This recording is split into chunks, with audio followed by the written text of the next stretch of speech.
आनंद विहार भक्त निवास। तर तुम्ही इथं बघू शकता किती शांत परिसर आहे हा।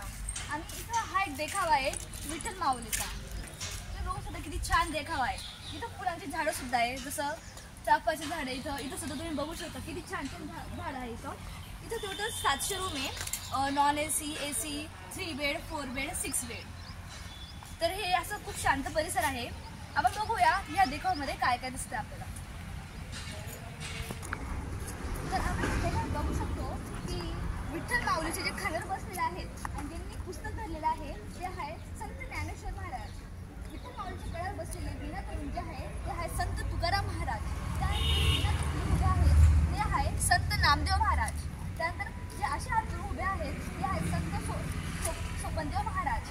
त्यानंतर विठ्ठल माऊली जवळ जे उभे आहेत ते आहे संत मीराबाई। त्यानंतर तार धरून जे उभे आहेत ते आहे संत सेना महाराज। त्यानंतर जे चित्तेतून उभे आहेत ते आहे संत चोखामेळा महाराज।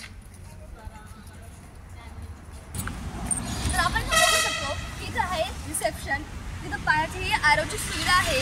त्यानंतर इथं आहे चौकशी कक्ष आणि इथं एक मोठा गेट आहे, जो हा खूप मोठा गेट आहे आणि याची डिझाईन खूप छान केलेली आहे।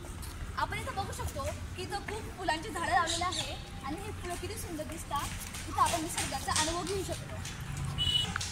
इथं प्रवचन हाऊस सुद्धा आहे आणि आज चंद्रताई गायकवाड हे ज्ञानेश्वरी श्रीमद्भगवद्गीता या विषयावर प्रवचन होणार आहे। रिसेप्शनिस्ट जवळ आपण आपले रूम बुक करू शकतो। AC, non AC, cooler, fan असे रूम आपण बुक करू शकतो।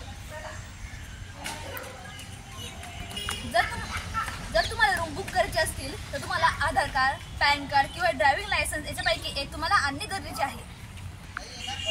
या जागेची विशेषता अशी आहे की ह्या जागी खूप स्वच्छता आहे आणि प्रत्येक जागेवर एक कचरा पेटी आहे आणि आपल्याला इथे स्वच्छतेसोबत निसर्ग सुद्धा पाहायला मिळते। हे खूप छान परिसर आहे।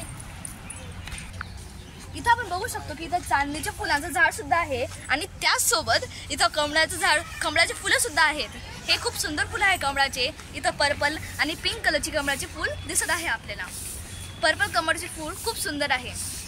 तर हे जे परिसर आहे ते पूर्ण निसर्गाने नटलेलं आहे। हे खूप सुंदर परिसर आहे। तुम्ही बघू शकता इथं पर्पल कलरचे फुलं सुद्धा आहे। हे फुलं खूप सुंदर आहे आणि पुढे एक लॉन सुद्धा आहे जिथे आपण खेळू सुद्धा शकतो। खूप भारी परिसर आहे।